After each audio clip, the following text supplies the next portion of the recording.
Hello दोस्तों, हम लोगों ने एक्सरसाइज 3.3 तक कंप्लीट किया हुआ था। आज हम लोग एक्सरसाइज 3.4 करने वाले हैं और इससे पहले इसके कुछ कॉन्सेप्ट हैं, उनको देख लेते हैं। इसके बाद जितने क्वेश्चन हो जाएंगे उतने करेंगे आज। तो इसमें क्या है, आव्यूह पर प्रारंभिक संक्रिया। यह संक्रिया क्यों करेंगे? क्योंकि हमें अभी व्युत्क्रम आव्यूह ज्ञात करना होगा। ठीक है, तो व्युत्क्रम आव्यूह ज्ञात करने के लिए हम इसकी कुछ संक्रियाएँ पढ़ लेते हैं। ठीक है, तो इसमें टोटल 6 प्रकार की संक्रियाएँ होती हैं, जिसमें से 3 संक्रियाँ पंक्ति पर लगती है, मतलब रो पर, और 3 संक्रिया,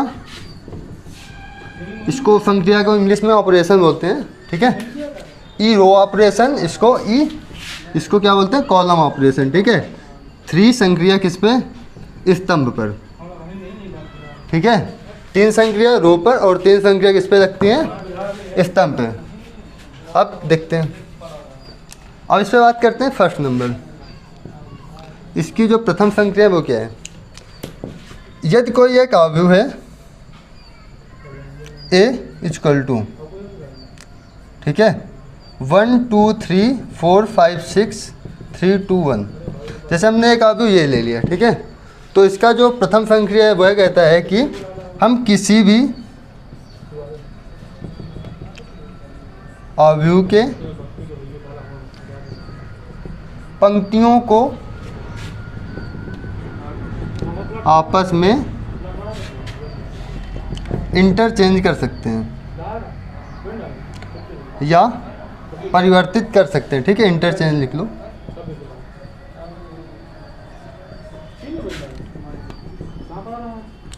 मतलब कोई यदि आईवी पंक्ति है, ठीक है, आईवी पंक्ति है, उसको आपस में ए आई नहीं होगा यहाँ पर। यदि हम रो की बात करें तो आर की आईवी पंक्ति को हम इसके जेवी पंक्ति में चेंज कर सकते हैं आपस में इनको।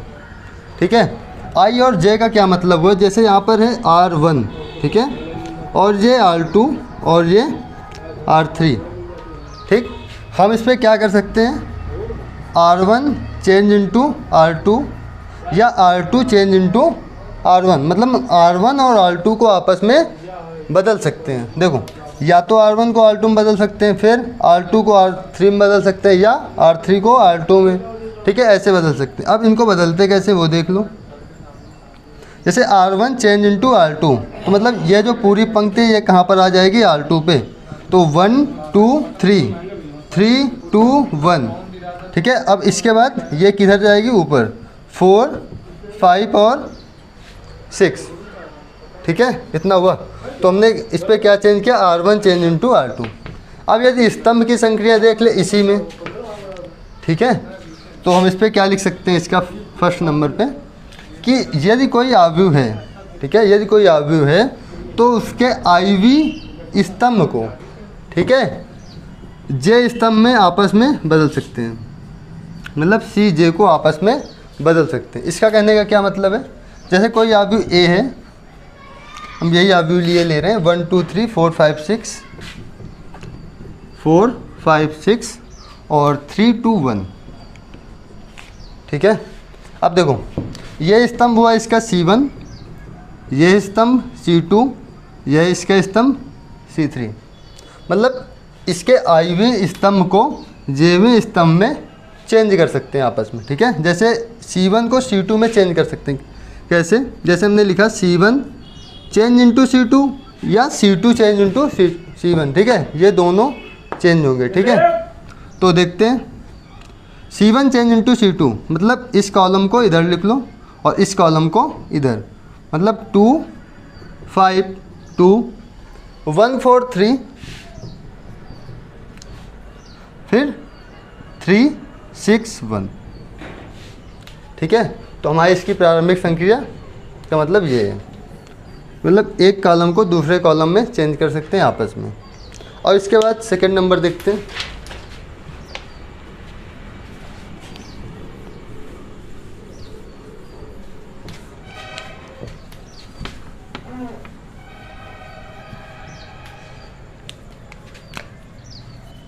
इसकी जो संक्रिया सेकंड है, ऑपरेशन 2।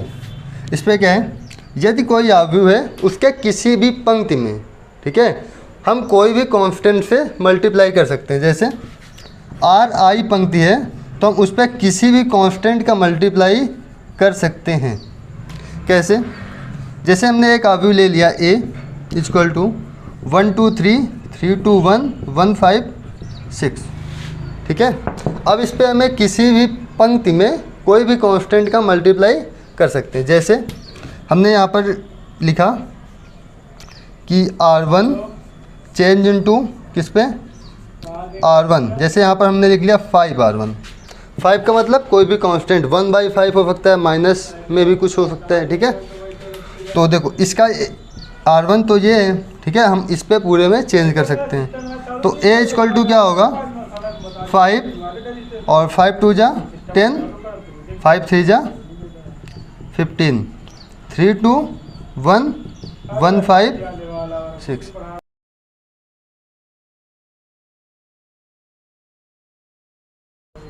ठीक है, तो A इक्वल टू कितना हो गया, ये हो गया। अब इसके बाद इस पे संक्रिया स्तंभ वाले पे देखते हैं। मतलब कोई भी कॉलम में हम कोई भी कांस्टेंट का मल्टीप्लाई कर सकते हैं इस पे भी। तो सी आई मान लो एक कॉलम है और उस पर कोई भी कांस्टेंट का मल्टीप्लाई कर सकते हैं। कैसे देखते हैं? जैसे हमने कहा कि जैसे एक आव्यूह ले लो यहाँ पे A equal to ABC CA कुछ भी ले लो, ठीक है। अब इस पर हम एक संक्रिया लगा रहे हैं C1 चेंज इनटू 1/5 C1, ठीक है।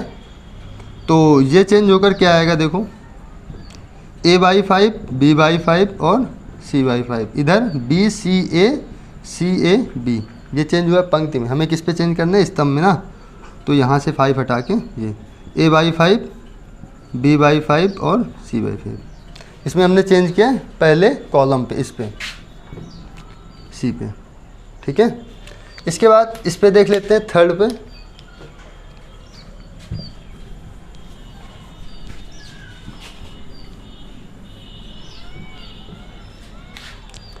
इस पे जो थर्ड संक्रिया वह है कि यदि हम कोई पंक्ति ले लें, ठीक है, और उस पंक्ति में कोई दूसरी पंक्ति को जोड़ दें, मतलब जे वाली पंक्ति में कोई हम दूसरी पंक्ति को जोड़ दें और इस पे हम कांस्टेंट का भी मल्टीप्लाई करवा सकते हैं। जैसे हमने यहाँ पर कोई कांस्टेंट k का मल्टीप्लाई करवा दिया, इसका मतलब क्या होगा वो बताते हैं हम। तो जैसे एक आव्यूह ले लिया हमने 1 2 3 3 2 1 1 5 6, यही एक आव्यूह ले रहे हैं, ठीक है।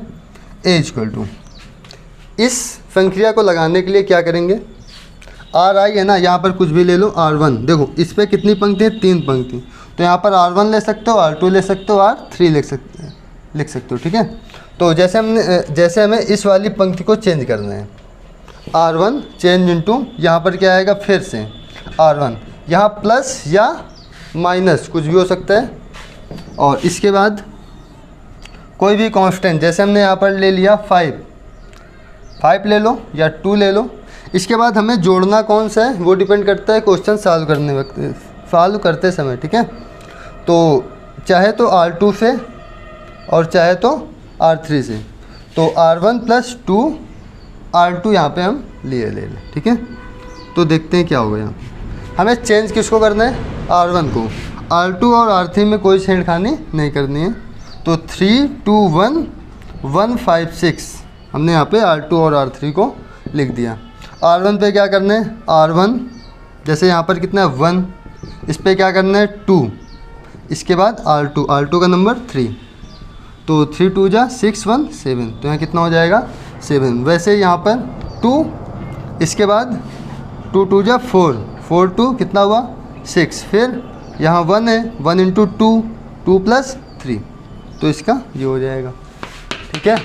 वैसे यहाँ पर कॉलम पे थर्ड नंबर यहाँ पर हम लिख सकते हैं CI change into CI plus, मतलब कॉलम I, मतलब इसका क्या हो, ये कॉलम में कौन सा I कॉलम और यहाँ पर कोई कांस्टेंट CJ, मतलब यहाँ पर IV स्तंभ और जेवे स्तंभ में कोई कांस्टेंट का मल्टीप्लाई करवा के दोनों को जोड़ सकते हैं। कैसे देखते हैं? यदि कोई ए अवयव हमने लिया 1 2 3 3 2 1 5 6 7, ठीक है।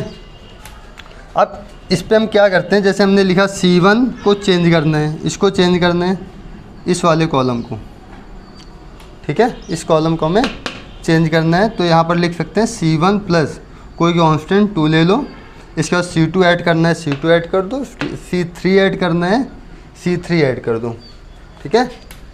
मतलब इसका कहने का मतलब ये है। तो इस पे जो बन के आएगा, निकल के आएगा, वो क्या आएगा, देखो C1 मतलब इस पे, और देखो इस वाले कॉलम को इस वाले कॉलम को मतलब चेंज नहीं करना है, तो इसको आप वैसे लिख दो 2 2 6 3 1 7। चेंज किसको करना है? इस वाले कॉलम को।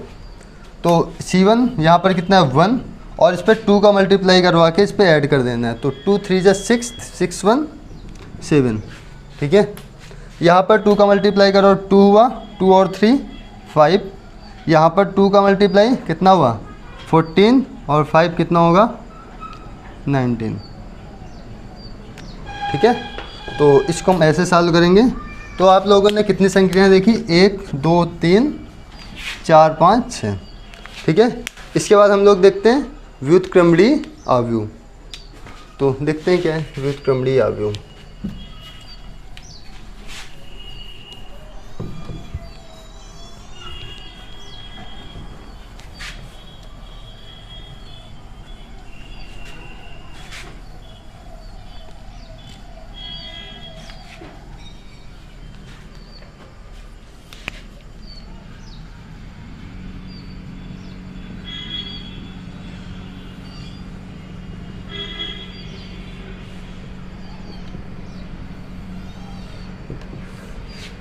देखो, किसी भी अवयव का व्युत्क्रम निकालने के लिए सबसे पहले उस अवयव को क्या होना पड़ेगा? एक वर्ग अवयव होना चाहिए वो, ठीक है। तो व्युत्क्रम निकालने के लिए उसे क्या होना चाहिए? एक वर्ग अवयव होना चाहिए, ठीक है। और दूसरी चीज़ क्या? कोई अवयव एक है ए, ठीक है, इसकी कोट कुछ मान लो इसकी कोट क्या है? यम है, ठीक है। और यदि हम कोई अवयव बी से मल्टीप्लाई करवा दें, ठीक है, और इसके बराबर में क्या आ जाए? आई आ जाए, मतलब आइडेंटिटी मैट्रिक्स आ जाए, तो हम इसको क्या बोल सकते हैं कि ए जो है बी का इन्वर्स है, या बी ए का इन्वर्स है। इन्वर्स मतलब व्युत्क्रम है, मतलब कोई अवयव ऐसा हो ए और उस पर हम किसका मल्टीप्लाई करवा दें? एक दूसरे अवयव बी का, और इसकी भी कोटि क्या होनी चाहिए? इस वाले कोटि के इसके कोटि के क्या होनी चाहिए? बराबर होनी चाहिए। तो हम यहाँ पर क्या बोल सकते हैं कि ये जो है किसका इन्वर्स है? बी का इन्वर्स है, और या बी जो है किसका इन्वर्स है? ए का इन्वर्स है, ठीक है। चाहे तो ए बी बराबर B A equal to I, मतलब यदि ए बी का मल्टीप्लाई आई आ रहा है तो हम भी इसको ये बोल सकते हैं, या तो बी और ए का मल्टीप्लाई आई आ रहा है तो हम क्या बोल सकते हैं? ए बी का इन्वर्स है, ठीक है। इतनी बात आई समझ में।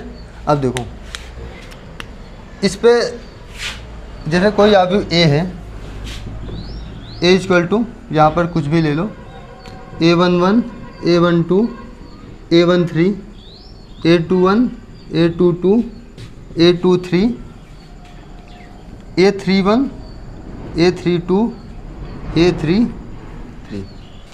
ठीक है। यदि कोई अवयव यह दिया हुआ है, ठीक है, यदि इसका हम इन्वर्स निकालेंगे, मतलब यहाँ पर हम लिखे दे रहे हैं कोई भी अवयव का व्युत्क्रम एक अद्वितीय होता है, मतलब एक यूनिक होता है,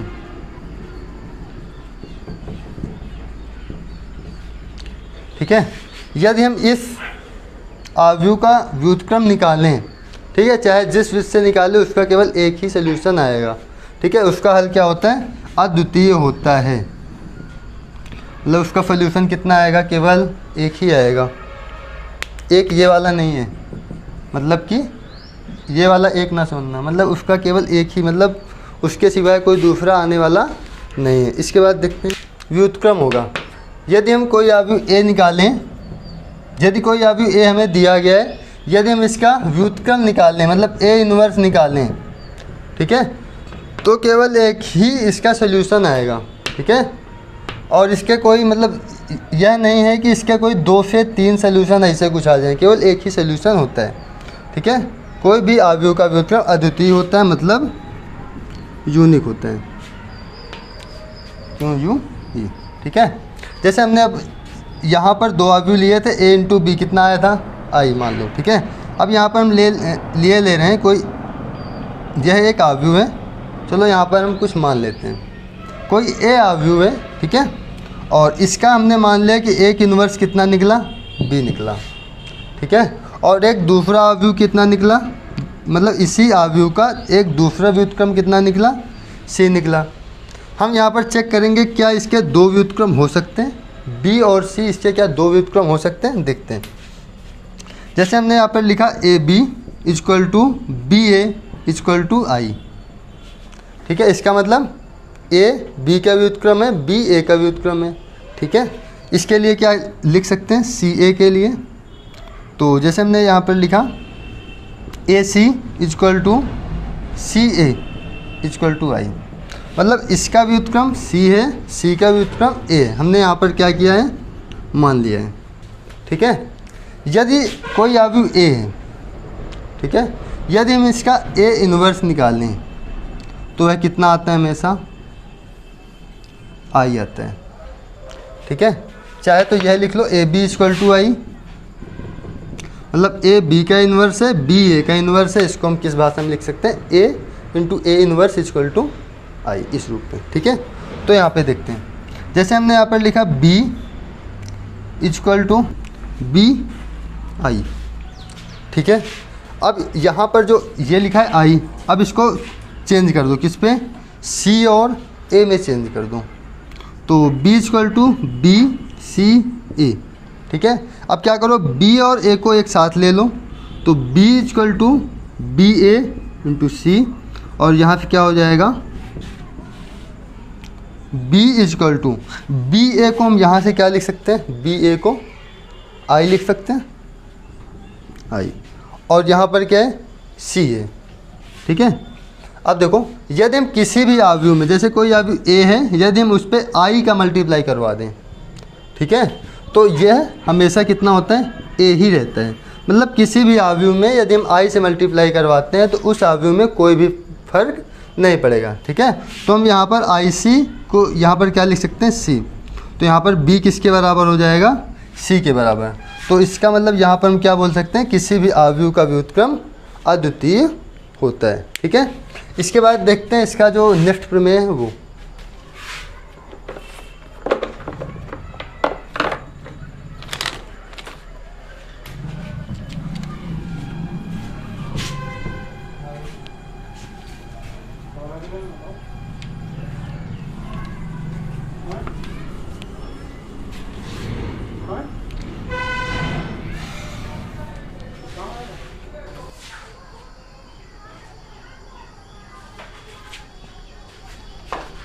देखते हैं।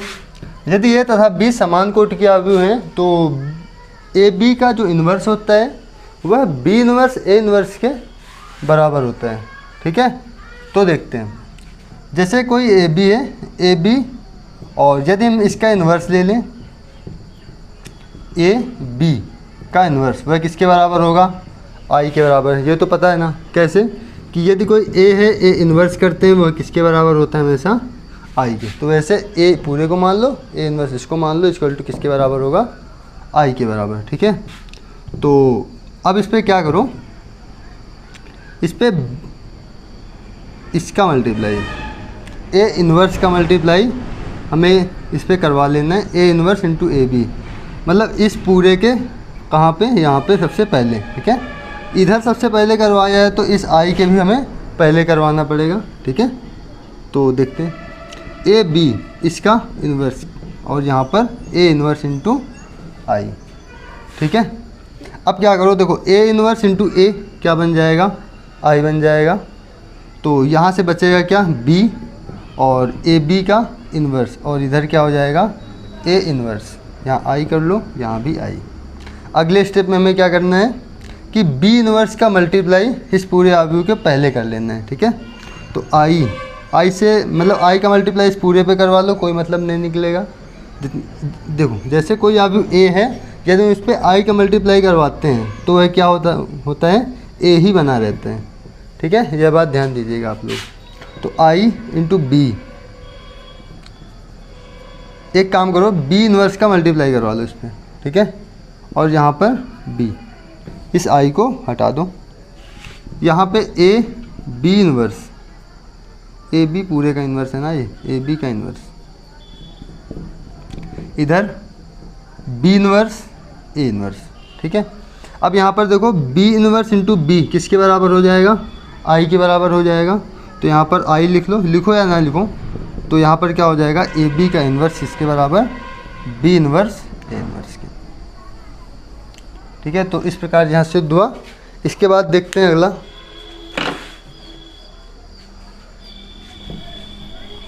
अब देखते हैं प्रारंभिक संक्रियाओं का प्रयोग करके अवयव का इन्वर्स कैसे ज्ञात करते हैं।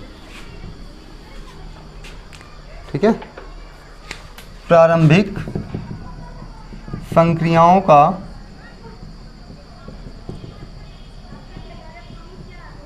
प्रयोग करके अवयव का व्युत्क्रम। ठीक है, मतलब प्रारंभिक संक्रियाएं जो हमने अभी थोड़ी देर पहले बताया हुआ है, उसका प्रयोग करके हम इसका व्युत्क्रम किस प्रकार ज्ञात करते हैं वो देखते हैं। ठीक है, यदि हम रो ऑपरेशन लगाते हैं, मतलब क्या, पंक्ति संक्रिया। ठीक है, तो हमें इसको क्या लिखना पड़ेगा, ए इक्वल टू आई ए। ठीक है, और यदि हम इस पर स्तंभ संक्रिया का प्रयोग करते हैं तो हमें इस पर क्या लिखना होगा, ए इक्वल टू ए आई। ठीक है, अब क्या करेंगे, पंक्ति संक्रिया में इस अवयव और ये इस अवयव पर हमें संक्रिया अप्लाई करना है।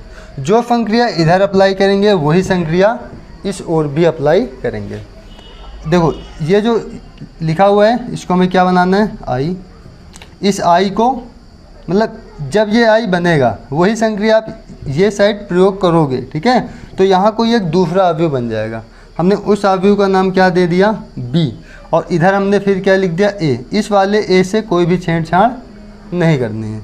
तो ये जो निकल के आएगा इसको क्या बोल देंगे, ए का व्युत्क्रम क्या है, बी है। ठीक है, इस वाले पे क्या करेंगे, स्तंभ संक्रिया पे, इस पे संक्रिया अप्लाई करेंगे, इसको आई बनाएंगे। ठीक है, और इस वाले पे संक्रिया अप्लाई करेंगे, यह कोई भी अवयव बनेगा, जैसे हमने इसको मान लिया बी। ठीक है, और ये ए वैसे यहाँ आ जाएगा।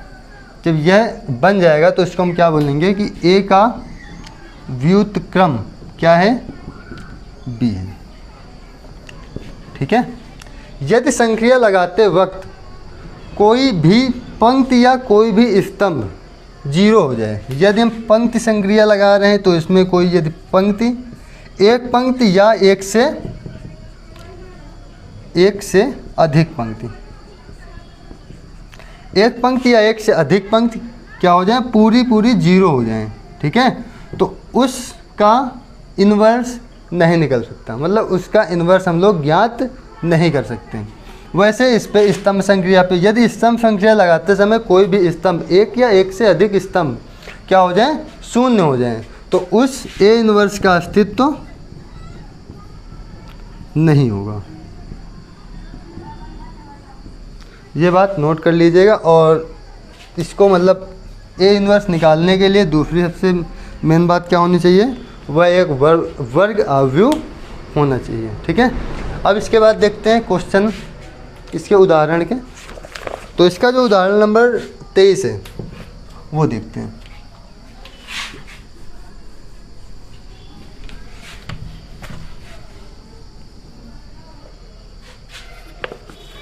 इसको लिख लेते हैं। पंक्ति के लिए क्या था, ए इक्वल टू आई ए और स्तंभ संक्रिया ए इक्वल टू ए आई। ठीक है, तो हम लोग उदाहरण नंबर 23 करते हैं। प्रारंभिक संक्रियाओं के प्रयोग द्वारा अवयव ए इक्वल टू 1 2 2 -1 इसका व्युत्क्रम ज्ञात करना है। ठीक है, देखो इसका व्युत्क्रम ज्ञात करने के लिए सबसे पहले हमें डिसाइड करना होता है कि हम इस पे पंक्ति संक्रिया लगाएंगे या स्तंभ संक्रिया। मतलब हमें यह डिसाइड करना होता है कि हम इस पूरे पे पंक्ति संक्रिया लगाना है कि हमें स्तंभ संक्रिया लगाना है। ठीक है, यदि आप पंक्ति की संक्रिया लगा रहे हो तो आप बीच में स्तंभ की संक्रिया जो होंगी उनका प्रयोग नहीं कर सकते हो। ठीक है, यदि आप स्तंभ संक्रिया लगा रहे हो तो पंक्ति की संक्रिया का प्रयोग नहीं कर सकते हो। ठीक है, चलो हम इस पर कुछ करते हैं। सबसे पहले हम इस पर लगाते हैं स्तंभ की संक्रिया। ठीक है, तो सबसे पहले स्तंभ की संक्रिया लगाने के लिए हमें इसको इस फॉर्म में लिखना होगा, ए इक्वल टू ए आई, इस फॉर्म में। ठीक है, अब इसको क्या बनाना है हमें, आई, और ये क्या बन जाएगा, कुछ बी अवयव। ठीक है, तो देखते हैं कैसे। ए यहाँ पे दिया हुआ है 1 2 2 -1। ठीक है, और इसके बाद ए आई का मान 1 0 0 1। ठीक है, इतना हुआ। हमें क्या लगाना है, स्तंभ संक्रिया, सी पे हमें काम करना है। अब देखो इसका व्युत्क्रम निकालने के लिए सबसे पहले हम कोशिश यह करेंगे इसको आई बनाने के लिए कि सबसे पहले इसको हम 0 बना लें, इस वाले को 0 बना लें, उसके बाद इस वाले को 0 बना लें। ठीक है, इसके बाद इस पे और इस पे, मतलब इसको बाद में देखेंगे। ठीक है, सबसे पहले हम कोशिश ये करते हैं कि इसको 0 बना लेंगे, इसके बाद इसको 0 बना लेंगे। ठीक है, चलो देखते हैं। इसको 0 बनाने के लिए हमें क्या करना पड़ेगा, देखो ये है कॉलम फर्स्ट, तो हम इस पर मतलब इसको चेंज करेंगे तो C1 चेंज इनटू क्या करो, इस पर 2 का मल्टीप्लाई करवा दो, मतलब C1 प्लस, मतलब इस पर 2 का मल्टीप्लाई करो और जोड़ दो तो 2 - 2 क्या हो जाएगा, 0 हो जाएगा। तो करते हैं, तो C1 change into C1 plus 2C2। ठीक है, तो देखो ये क्या होगा, मतलब हमें चेंज किसको करना है, C1 को, मतलब जिसको चेंज करना है सबसे पहले उसको नहीं लिखते हैं, जो नहीं चेंज करना होता उसको सबसे पहले यहाँ पे लिख लो। ठीक है, अब हमें C1 को चेंज करना है कैसे, C1 प्लस 2C2, मतलब C2 में 2 का मल्टीप्लाई, तो 2 2 जा कितना हुआ 4, 4 + 1 5, मतलब ये C1 कितना है 1 है, प्लस C2 में सबसे पहले 2 है, इसके बाद C2 कितना लेंगे 2, 2 2 जा 4 + 1 5, यहाँ पर लिख दिया हमने। अब इसके बाद इसको चेंज करना है तो C1 के स्थान पर 2 प्लस यहाँ पर 2, इसके बाद ये माइनस का 1, तो यह कितना हो जाएगा 2 - 2 कितना होगा 0, तो यह तो 0 बन गया। ठीक है, अब इधर भी हमें इसी संक्रिया का प्रयोग करना है, तो ए इक्वल टू, देखो C2 नहीं चेंज करना, C2 को आप वैसे लिख दो 0 1, किसको चेंज करना है C1 को। अब देखो इस पे यदि हम 2 का मल्टीप्लाई करवाएं तो 0 ही रहेगा, तो C1 कितना है 1 है, तो यहाँ पर कितना हो जाएगा 1। चाहे तो करके देख लो कैसे, ये है ना C1 प्लस 2C2, मतलब C1 कितना 1 + 2, C2 की वैल्यू कितनी 0, पूरा 0 हो गया, आएगा कितना 1, वही हमने यहाँ पे लिखा है। ठीक है, इसके बाद सेकेंड स्टेप पे ये 0 है, प्लस 2 × 1 कितना हो जाएगा 2, यहाँ पर हमने 2 लिख दिया। ठीक है, अब इसके बाद अगला देखते हैं, ये देखो यह 0 बन गया। ठीक है, अब इसको 0 बनाना है, तो लेकिन यहाँ पे ये 0 बनेगा नहीं अभी। ठीक है, तो एक काम करो, यहाँ पर क्या बना लो, हमें क्या चाहिए 1 चाहिए ना, तो एक काम करो तो कि C1 चेंज इनटू 1/5 C1 कर लो। ठीक है, तो यहाँ पर क्या बन जाएगा 1। ठीक, तो 1 बनाओ यहाँ पे, तो 5/5 कितना हो जाएगा 1, इसको तो चेंज नहीं करना है 2 - 1, और यहाँ पे 0/5 0, इधर भी करो A 1/5, 0, 1 और यहाँ पे 2/5। ठीक है, अब इस पे अगला लगाते हैं। अब इस पे क्या करो, ये जो 2 है ना, इसको 0 कर लो। कैसे 0 होगा वो देखो। अब इस पे क्या करो, C2 को चेंज करो। तो C2 चेंज इनटू क्या करना है, C2 minus 2C1, C2 minus 2C1। अब देखो कैसे, यदि देखो यहाँ पर कितना है, 2 है। यदि हम इस पे मल्टीप्लाई करवा के इससे घटा दें, मतलब 2 का इस पे मल्टीप्लाई करें और इससे घटा दें, तो कितना आएगा, 0 आ जाएगा ना। तो देखो कैसे, यहाँ 2 है, सबसे पहले C2 कितना है, 2 है, माइनस 2 इंटू C1 कितना है, 1। तो 2 माइनस 2 कितना हुआ। तो देखो यहाँ पर C1 को चेंज नहीं करना है ना, तो 1/5 लिखो, 2/5 लिखो। यहाँ पर सॉरी ये होगा ना, हमें इसको चेंज करना है ना, मतलब इसको चेंज करना है, इस पर हमें कोई छेड़खानी नहीं करनी है। तो 1 0 आप वैसे लिख दो। ठीक है, तो यहाँ पर देखो कितना हो जाएगा, 0 आ रहा है तो 0 लिख दो। और यहाँ पर कितना है, -1, तो यहाँ पर कितना हो जाएगा, -1। अब इसको चेंज करो, इक्वल टू E, 1/5, 2/5 वैसे लिख दो, क्योंकि मैं C2 को ही केवल चेंज करना है। अब इस पे क्या करो, C2 माइनस 2C1, C2 कितना है, 0, -2, C1 कितना है, 1/5, तो ये कितना हो जाएगा, -2/5।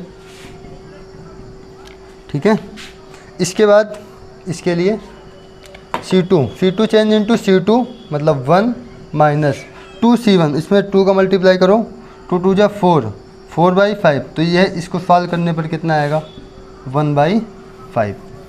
ठीक है, अभी देखो ये अभी भी I नहीं बना हुआ है। ठीक है, यहाँ पर क्या है, माइनस है, तो एक काम कर लो, C2 change into minus C2, -1 C2 कर लो।